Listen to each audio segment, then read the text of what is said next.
Dear students, इसके पिछले class में आपको हम बता रहे थे सेक्सुअली ट्रांसमिटेड डिजीज के बारे में, और उस सेक्सुअली ट्रांसमिटेड डिजीज में आपको बैक्टीरियल डिजीज के बारे में बताए थे, जिसमें दो डिजीज का डिस्क्रिप्शन हम बता चुके हैं। एक पहला आपको हम बता चुके हैं क्लेमाइडियोसिस के बारे में, और दूसरा हम बताएं आपको गोनोरिया के बारे में। इसी में एक डिजीज और है जिसका नाम है सिफिलिस। तो आज सिफिलिस के बारे में आपको हम इस वीडियो में बताते हैं। देखिएगा, सबसे पहले ये सिफिलिस जो डिजीज है, यह भी एक प्रकार का बैक्टीरियल और वेनेरल डिजीज है। मतलब हम क्या लिख सकते हैं, है ना, it is a bacterial and वेनेरल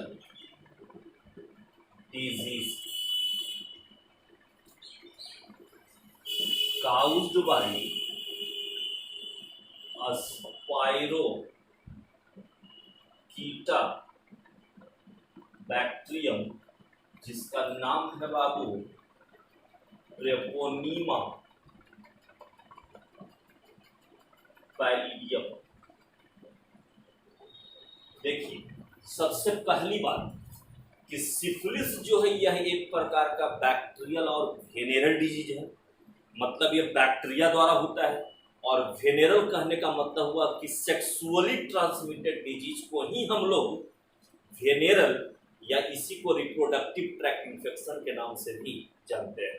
इसीलिए इसको हम लिखे हैं कि यह एक प्रकार का बैक्टीरियल एवं वेनेरल डिजीज है जो स्पाइरोकीटा बैक्टीरियम, जिसका नाम है बाबू ट्रेपोनीमा पैलिडियम, इसी के द्वारा ये रोग डेवलप होता है। इसमें एक पॉइंट आप याद रखेंगे, इसको नाम है ना, आपसे पूछा जाए कि सिफिलिस इज काउज्ड बाय, तो हम लोग क्या करेंगे, ट्रेपोनीमा पैलिडियम। अब देखिए, यह सिफिलिस एक ऐसी बीमारी है जो सेक्स के माध्यम से किसी इन्फेक्टेड पर्सन से दूसरे हेल्दी पर्सन में ट्रांसमिट तो होता ही, लेकिन इसके अलावे अगर कोई फीमेल प्रेग्नेंट है, कोई फीमेल किसी बच्चे को जन्म देने वाली है, तो यह सिफिलिस जो बीमारी होता है ना, उस डेवलपिंग फीटस में प्लेसेंटा के द्वारा उस इन्फेक्टेड मदर से ट्रांसमिट हो जाता है बाबू। मतलब यदि कोई फीमेल प्रेग्नेंट है, बच्चे को जन्म देने वाली है, और वह फीमेल इस रोग से ग्रसित है, तो उसके होने वाले बच्चे में भी यह डिजीज डेवलप हो जाता है। इसीलिए इस सिफिलिस को हम लोग कॉन्जेनाइटल सिफिलिस के नाम से भी जानते हैं। ठीक है, अब देखिएगा, अगर इसके इंक्यूबेशन पीरियड की बात करते हैं कि आखिर इसका संक्रमित काल क्या होगा, है ना, इसका मीन्स संक्रमण का जो मुख्य रूप से जो मीन्स सिम्टम उभरने का जो समय होता है वो होता है कितने दिन का। तो देखिए, यहां पे लिखते हैं इंक्यूबेशन पीरियड। इसका इंक्यूबेशन पीरियड जो होता है बाबू, ये 3 वीक का होता है, 3 सप्ताह का। ये सिफिलिस जो होता है ये मेनली 3 स्टेज में डेवलप होता है। कौन कौन, तो देखिएगा, इसका पहला जो स्टेज आता है वह है प्राइमरी स्टेज, है ना। तो देखिए, सिफिलिस के प्राइमरी स्टेज में होता है क्या, तो सिफिलिस के प्राइमरी स्टेज में इसमें हार्ड मतलब कड़ा, ड्राई मतलब सूखा, और बैक्टीरिया से भरा हुआ सोर का डेवलपमेंट होता है, थोड़ा निकलता है। ठीक ना, मीन्स इसमें आप क्या कहिएगा कि सिफिलिस के प्राइमरी स्टेज में हार्ड, ड्राई और बैक्टीरिया से भरा हुआ सोर का डेवलपमेंट होता है, फोड़ा का डेवलपमेंट होता है, जिसे हम लोग सैंकर के नाम से जानते हैं। ठीक ना, तो देखिए यहां लिख सकते हैं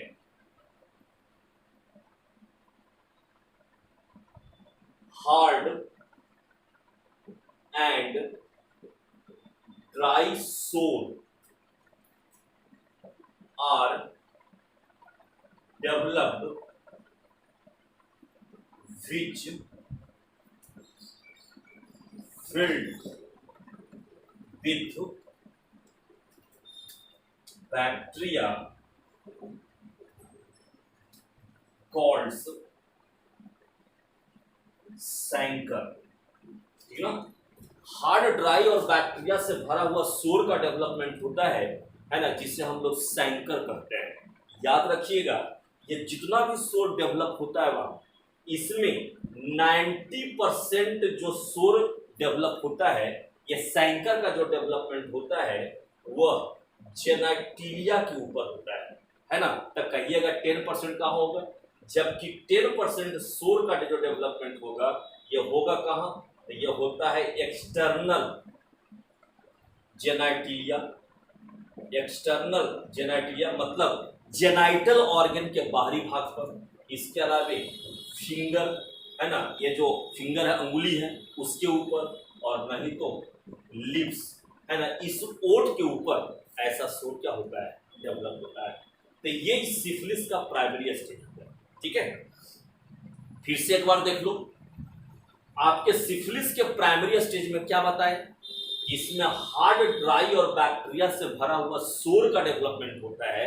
ऐसे सोर को हम लोग सैंकर के नाम से जानते हैं। ये जितना भी सोर डेवलप होता है, इसमें 90% सोर का डेवलपमेंट जेनाइटिलिया के ऊपर, जबकि 10% सोर का डेवलपमेंट एक्सटर्नल जेनाइटिलिया मतलब बाहरी जनांगों पर है ना, इसके अलावा फिंगर और साथ ही में लिप्स के ऊपर ये डेवलप होता है। ठीक है, अब देखिए इस सिफिलिस का दूसरा स्टेज है ना, सेकेंडरी स्टेज। तो देखिए सिफिलिस के सेकेंडरी स्टेज में होता है क्या क्या। तो सिफिलिस के सेकेंडरी स्टेज में क्या होगा कि इसमें मीन्स माउथ हो गया, लिप्स हो गया, और साथ ही में जो जेनाइटल ऑर्गन होता है उसके म्यूकस मेम्ब्रेन में क्षति होती है। जैसे माउथ के भीतरी भाग में ये क्या है, म्यूकस मेम्ब्रेन का एक लेयर है ना, लिप्स पे है ना, जिससे म्यूकस लाइक सब्सटेंस का सेक्रेशन होता है, माउथ को काफी चिकना बनाए रखता है। तो इसमें आपको हम बताए क्या कि माउथ हुआ, लिप्स हुआ, इसके अलावा जो भी जेनाइटल ऑर्गन है उसके म्यूकस मेम्ब्रेन में क्षति होती है। तो कहिएगा इस सेकेंडरी स्टेज का कुछ तो पहचान होगा। तो जैसे जैसे समय बीतता जाता है, इससे ग्रसित व्यक्ति में क्या होगा, इस अवस्था में पहुंचने पर क्या होता है कि गम्स का मतलब होता है मसूड़ा, चिक मतलब गाल, और ये टंग मतलब जीभ, ये तीनों के ऊपर व्हाइट पैचेज का डेवलपमेंट होता है ना। तो यहाँ लिख देते हैं बाबू, व्हाइट पैचेज।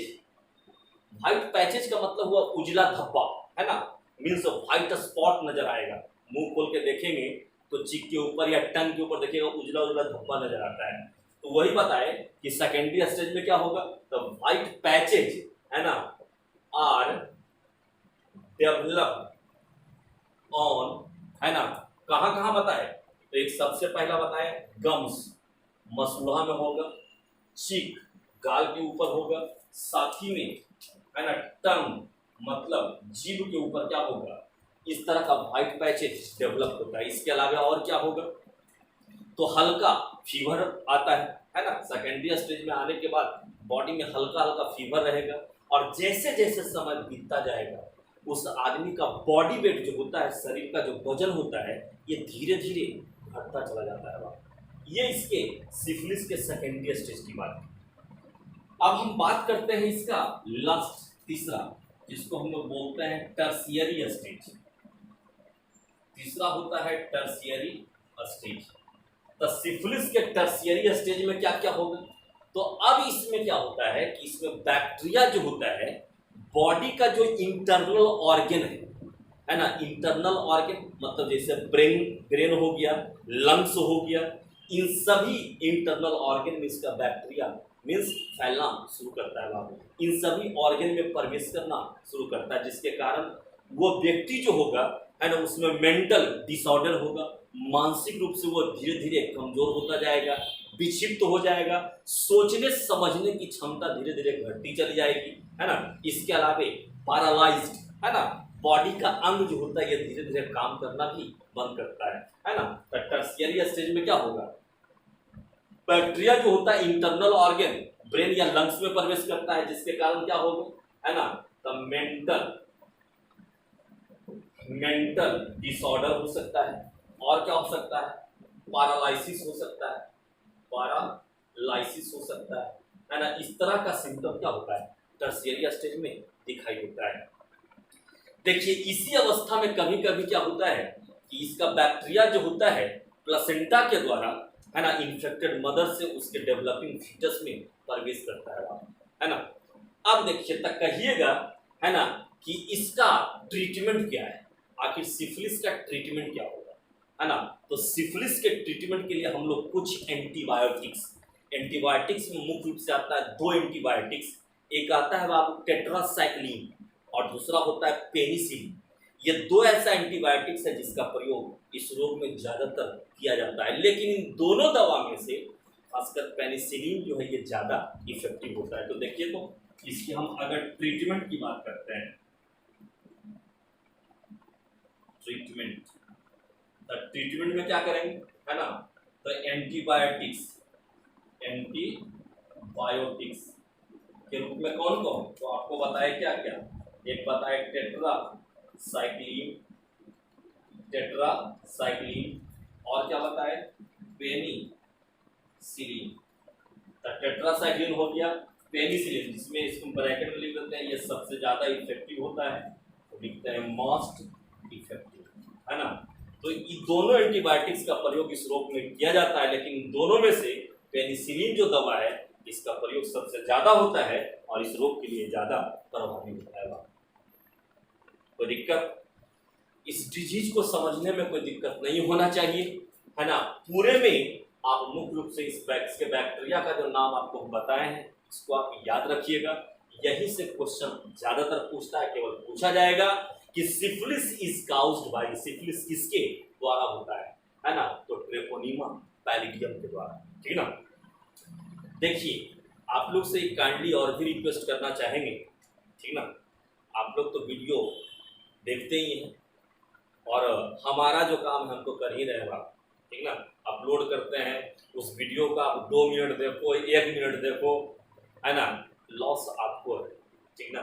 मैं यही कहूँगा कि अगला टॉपिक्स अगर समझना है तो पिछला वीडियो को पूरा देखिए और देखने के क्रम में, है ना, जहाँ जहाँ मेन पॉइंट है ना, कम से कम उस पॉइंट को क्या कीजिए आप लिखते जाइए। कहिएगा पॉइंट लिखाएगा कैसे, नहीं समझ में आता है तो जब पूरा बोर्ड का आता है इसका स्क्रीनशॉट ले लें, नहीं होता है तो पॉज करके जो आपको टर्म लिखे हैं उस टर्म को आप लिखिए, है ना। हिंदी लैंग्वेज तो हम मुँह से बोलते ही हैं, जैसे बोलते हैं उसी पे आप क्या कीजिए इसको लिखते जाइए, है ना। तो हर एक टॉपिक्स को समझना होगा बाबू, इस वीडियो को आप देखिए तो पूरा देखिए, नहीं देखिएगा आपको लॉस है, हमको क्या लॉस है, ठीक ना। हमारा जो काम है कर रहे हैं। और एक बात और भी बता देते हैं, रिप्रोडक्टिव हेल्थ तक ही इसी चैप्टर तक का हम वीडियो यूट्यूब पर अपलोड करेंगे।